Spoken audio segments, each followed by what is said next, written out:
From the All Indiana Podcast Network, this is the News 8 Daily 8. Now, the latest news. Kylie Conway has the latest news. The top headlines. News you can use. Please stand by. Sponsored by LCS Heating and Cooling. Now, here's Wish TV's Kylie Conway. Hi, this is Kylie Conway, and this is the News 8 Daily for Wednesday, October 27th. Enjoy another average fall day, lots of sunshine and calm weather after a really cold start.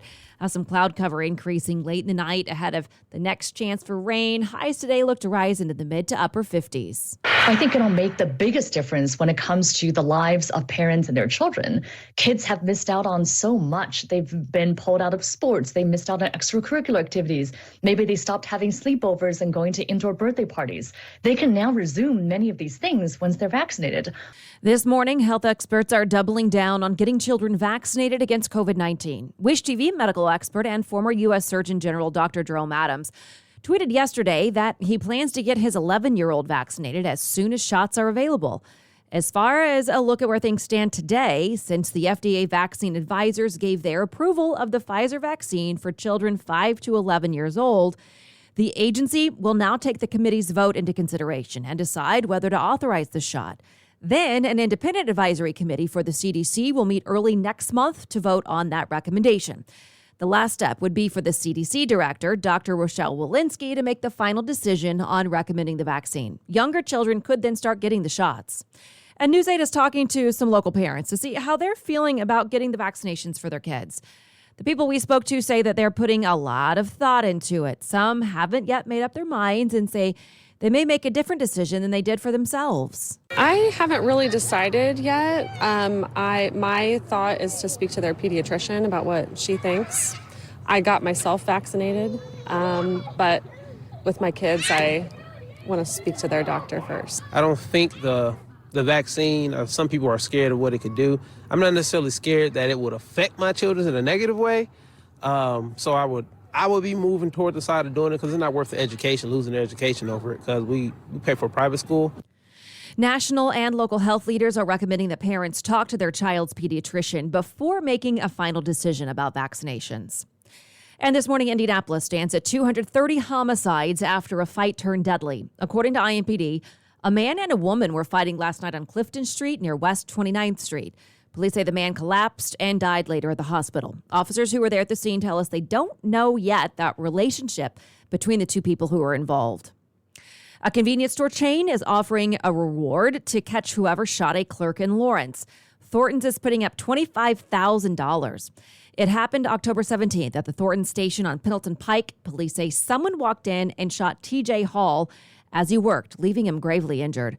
IMPD says he's recently improved to serious condition. Investigators released a picture of the suspect. You can find that on wishtv.com. They say the person fired almost immediately and seemed to do it without a clear reason. Police ask anyone with information to call Crime Stoppers. My child and her boyfriend is worth more than a $170 speeding ticket. A grieving family meets with prosecutors to press them for charges in a deadly prom night crash. Lyndon Byram and Kaylin Hart were killed in the spring in a collision with an underage driver. Documents from Hamilton County Sheriff's Office say the driver got a ticket for going 80 in a 55-mile-per-hour zone. Hart's family says the punishment is not enough. I'm not saying that she needs to go to jail for 40 years, but loss of license, having to take defensive driving, being on probation, community service. The documents say also if the driver had been going the posted speed limit, it's unlikely that the crash would have happened. A 13-year-old is charged with murder and burglary after the death of a 69-year-old woman earlier this month. The crime happened on Windsor Street near Massachusetts Avenue on October 10th. Neighbors say they believe it started as an attempted burglary when the victim startled the intruders. She was shot and later died at the hospital. Processed in juvenile court, prosecutors could still decide to try the teen as an adult. No one else has been charged in the case. And today at noon, we expect a new update about the deadly shooting on a movie set in New Mexico. Investigators have scheduled a news conference. According to new reporting in the New York Times, prosecutors are considering charges. The story quotes the district attorney as saying, "There were an enormous amount of bullets on this set, and we need to find out what kinds they were." One veteran Hollywood prop master says he turned down a job on the film over concerns one person would have had to have handled too many tasks. It's just an awful lot of landscape for even a seasoned professional to cover. If you're loading a gun, you're right up next to the camera. If you're an assistant key prop master, then you're in the background. News 8 will stream the noon update live through our Wish TV Facebook page. Thanksgiving meal price estimates are starting and the guesses are grim. A new report in the New York Times says the typical holiday meal could be the most expensive ever. The story cites supply chain stress, high transportation costs, labor shortages, trade policies, bad weather, and inflation. Experts say nearly every component of the traditional Thanksgiving dinner will be more expensive. In September, the Consumer Price Index for food was up nearly 5% from a year before.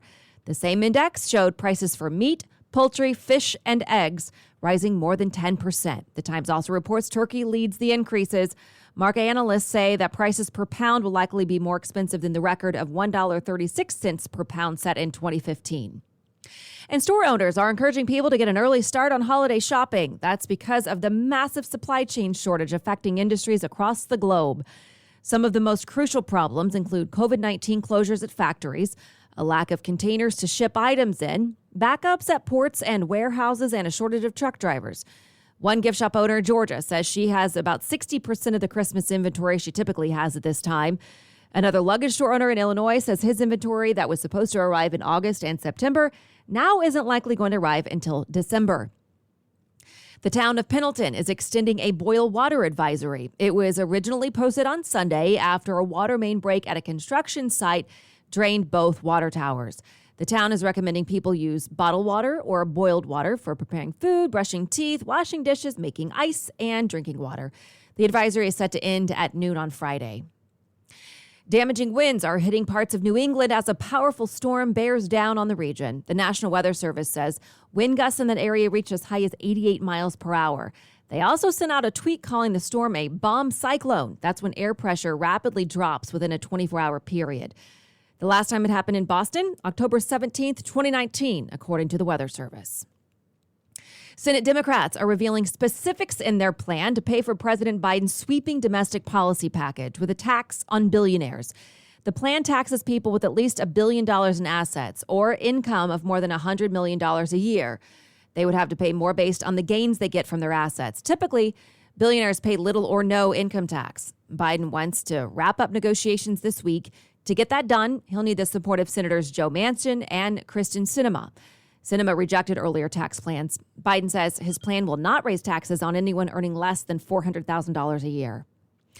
Colts QB Carson Wentz is looking great this season, but he hasn't put a spectacular season together all by himself. It's thanks in large part to some of the weapons on the field. Jonathan Taylor and Michael Pittman Jr. are only in their second years in the league, but you would know it from how they're playing. Taylor is a league's second leading rusher. He's recorded 4 straight games with at least 100 yards from scrimmage. Pittman reached 100 yards last week. Head coach Frank Reich isn't surprised, and he says he expects some big plays to continue this week when the Titans visit Lucas Oil Stadium. Yeah, I mean, these guys were high draft picks. These were guys when Chris and when we drafted these guys, these were the type of plays. Yeah, this is exactly what we were hoping. And really the kind of consistency, and we got to continue to make it be better and more productive. So, and Jonathan is up to that challenge, and with Pittman, it's the same thing. Different kind of a player, different approach, but same results. They're just different personalities, but they're both equally ferocious competitors. The Colts host the Titans Sunday at 1 o'clock. Blue Jackets return to Indianapolis as the National FFA Convention starts. Organizers say more than 50,000 students, teachers, and more will be at Lucas Oil Stadium and the Convention Center from the 27th through the 30th. The event, which was virtual last year, will bring together FFA members and guests from all across the country to celebrate accomplishments over the past year. The National FFA organization is a school-based national youth leadership development organization of more than 735,000 student members as part of 8,817 local FFA chapters in all 50 states, Puerto Rico, and the U.S. Virgin Islands. And finally, time is running out if you want to get one last look at the Black Lives Matter mural on Indiana Avenue. The street will soon be repaved as part of the ongoing cultural trail expansion. The group responsible for the trail says it's working with artists to make sure their work is recognized. Personally, my biggest goal was to create something that's going to get people thinking and talking. For us, it was really important to give the community space and time to be with the mural before the construction happened. 18 artists contributed to the mural. Crews are saving pieces of each letter to give to the artists. Construction starts next week, and the work will take about 2 years. This has been your News 8 Daily 8 for Wish TV. I'm Kylie Conway. Online at wishtv.com and follow us on Facebook when you search Wish TV. The News 8 Daily 8 is sponsored by LCS Heating and Cooling. Be sure to like and subscribe to this podcast, The News 8 Daily 8 with Kylie Conway. And be sure to discover even more great podcasts now at allindianapodcastnetwork.com.